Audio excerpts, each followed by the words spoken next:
Hey, we're live. We made it. Hey. Well, here we are. We are at Corpus Christi Comic-Con. There's my fans out there. There they are, going crazy. And there's my cool volunteers out there. I love you volunteers. We have look at this, we have 800. Okay, we have 7 people on us right now.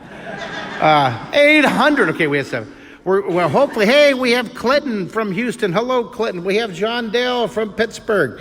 Hopefully, soon we're going to get India. We should get Ireland. We should get Brazil coming on soon. Hello, Steve Bonquist. Well, let's get going. We're going to do a drawing. And this one, do you want to draw fish? Do you want to draw penguins? Do you want to draw birds? Do you want to draw dragons? Do you want to draw... we could go anywhere. Put your hand on your head. Everybody, put your hand on your head. Stretch your ideas. Stretch, go, ow! Let it go, share it with the world. Stretch, we're gonna go. Let's draw a little fishy guy. Let's draw a fishy guy. All right, so draw here. We're gonna go. Now, I just congratulated all you viewers out there on Facebook. Many of you, hundreds of you have done 180 days. Today is 180 days, and I'm announcing right now. Oh, John Dale said Pittsburgh. I'm from Oregon. Okay, sorry, John Dale. Everybody say hi to Oregon. I'm a little ADHD. Oh, squirrel. 180 days. Today, we made it. Give us a hand, you guys. 180 days. So I am announcing it officially. Officially, we are going 1,000 days, you guys. 1,000 days. And everybody here said, yeah, let's do it. They're joining us. I'm gonna draw this fish.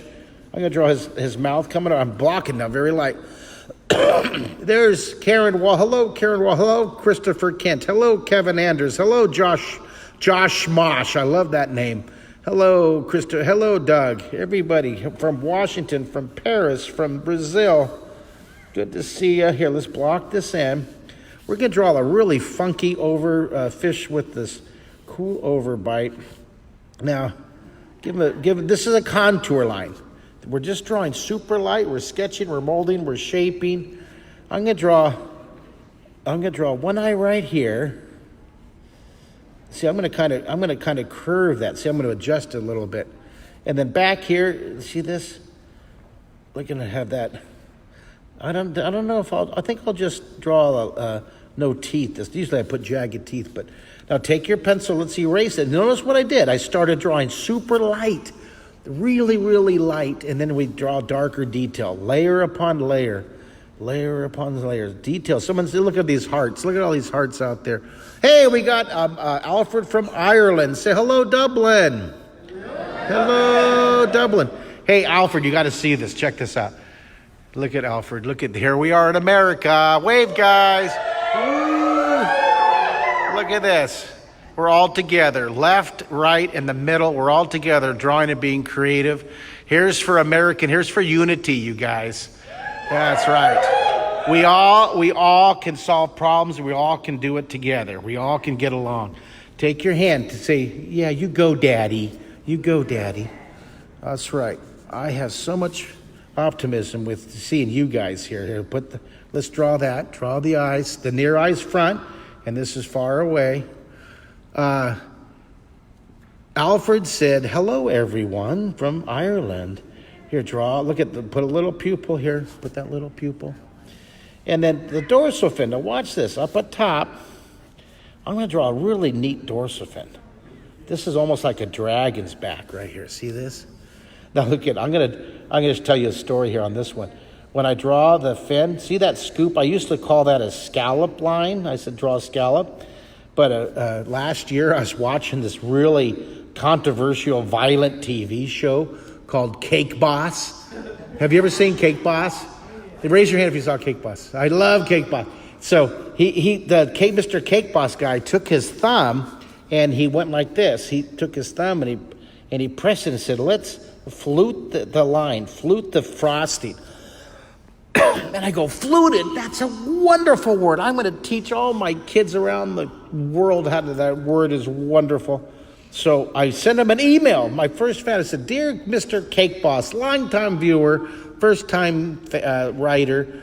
Maybe you guys should throw cupcakes less, but I love the word that you said for fluted. I love it. I'm going to teach lots of kids around the world. By the way, I'm famous too. I really said that. So I sent him, I said, I'm a little insecure. I have to validate myself.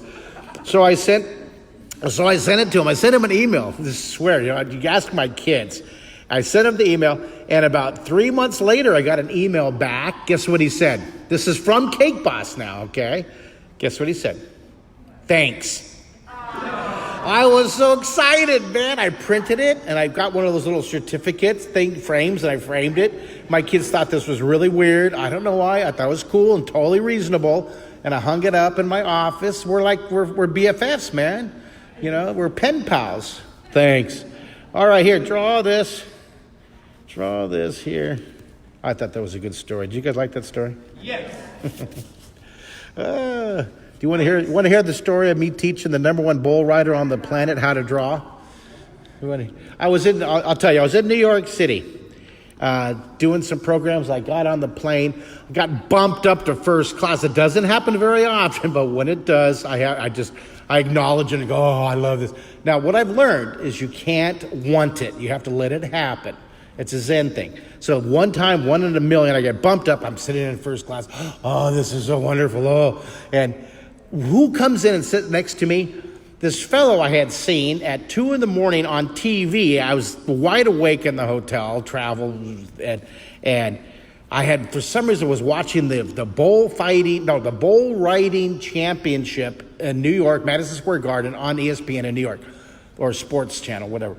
And the guy who won it, the #1 bull rider in the world, got on the plane and sat right next to me. This big burly guy sits down, and his hands were all swollen from holding, and he sat down and goes, oh my gosh, I saw you on TV. You're the bull rider guy. You won. Rah! And he goes, I'm a little freaky sometimes. And I go, oh, that's awesome. So we started talking. And I told him I was an artist, and that was what I do, teach kids how to draw on television and books and blah, blah. And he goes, oh, I've always wanted to learn how to draw, but I never did. And I'm retiring, and I want to learn how to paint and draw. And so I said, oh, well, you sat next to the right guy. And so for 2 hours, the first drawing I taught him how to draw a lily, a flower, this big bull riding crazy guy, and he drew the lily, and he started to cry on the plane. And he looked, I could start crying thinking of it, but then I started to cry because I'm a total baby, just ask my kids. And so we're both sitting there, big macho guys crying on the plane. And he goes, this is the most beautiful thing I've ever done and has he ever created. So when we get off the plane, what's the first thing he does? His family, his kids are there. He shows his wife and his kids his flower he drew. Isn't that cool? So there's that is the power of drawing, you guys. So I taught the world famous bull rider how to draw a flower. Did you like my story? Yes. Yeah. Here, draw this. Should I tell you the time I taught the king of Tonga how to draw? Here, shade down here. Should I tell you the story about how I taught Miley Cyrus how to draw? Yes. All right, how much time do I have here? I can't tell the time. What time is it? 35. Is it? 11:34. Thank you, I actually heard that. So I had time. All right. So here, let's shade underneath here. This is a good story. It's a good story. My Draw 3D online website and some my YouTube lessons and my books are used for homeschooling for the Disney kids at Sweet Life and Zach and Cody, which is the Waverly Place, That's So Raven, Hannah Montana. Back in the 80s and 90s, they used my curriculum for their art curriculum. All the kids in the television production, they all had to have homeschool 3 hours a day. All the children by California law had to have school in the mornings from 8 to 12. I'm about that. And then they would do production 12 to 4. They could work 4 hours a day. Well, they'd use my art program an hour a day, and then science and math. So that is the background to the story. I'm standing in my kitchen in Houston, Texas, and I'm with my wife and my kids. At the time, my daughter was, I don't know, 6, 7. And my phone rings, my cell phone. And I answer the phone, hello. And a girl, a teenager, says, hi, is this Commander Mark? And I go, oh, whoa, honey, I don't know how you got my number. I need you to hang up and have your parents call me. You can't be calling this number. It's not appropriate. So I hung up.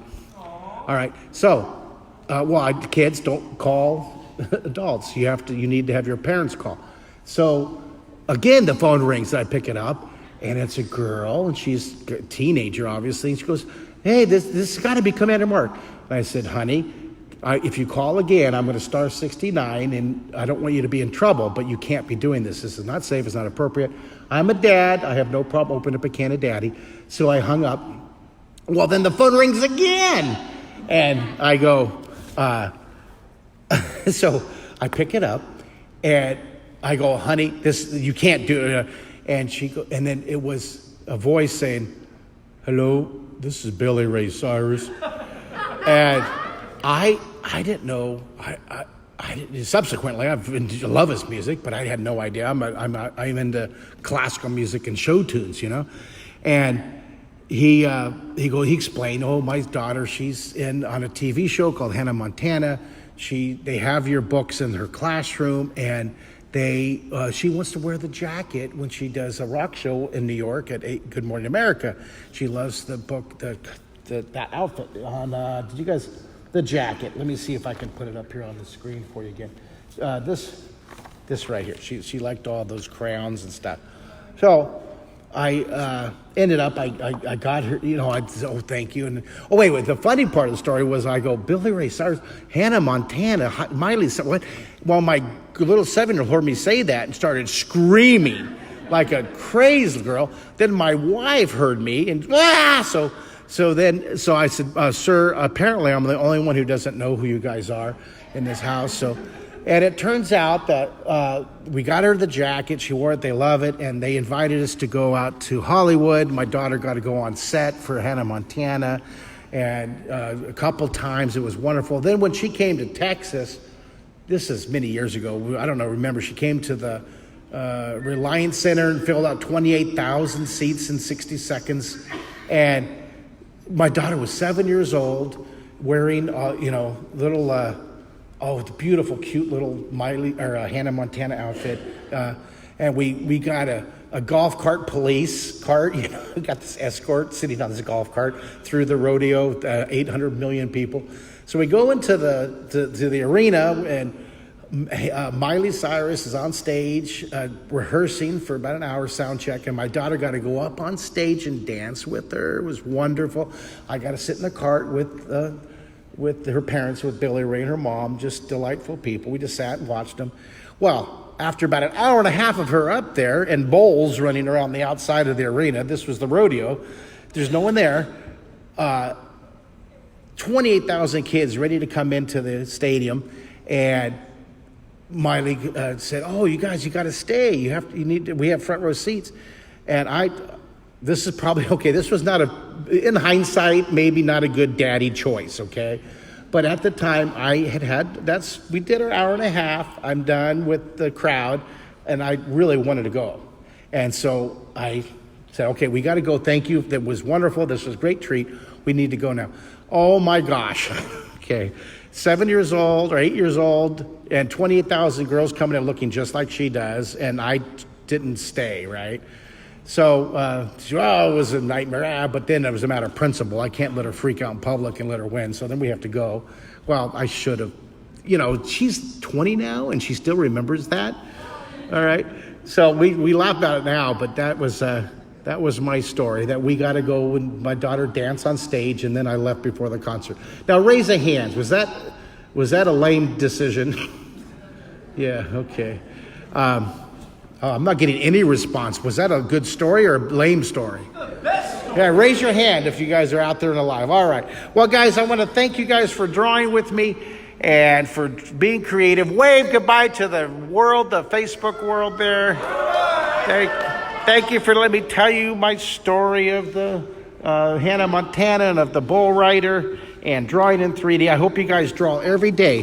One drawing every day, no matter what. That's what I hope you guys do. Now, please, come down to my booth. I want to give you viewers of the Secret City and Imagination Station a free autograph poster. The secret word is no matter what. That's our secret phrase, no matter what. And for those of you who want to win something for free, I'm going to give away some books. I'll give away this drawing right here that I just did. You come on down and we'll have you write your name on a piece of paper. I'll draw names out of a hat, okay? Thank you, Corpus Christi Comic Con, for inviting me. Bye, everybody!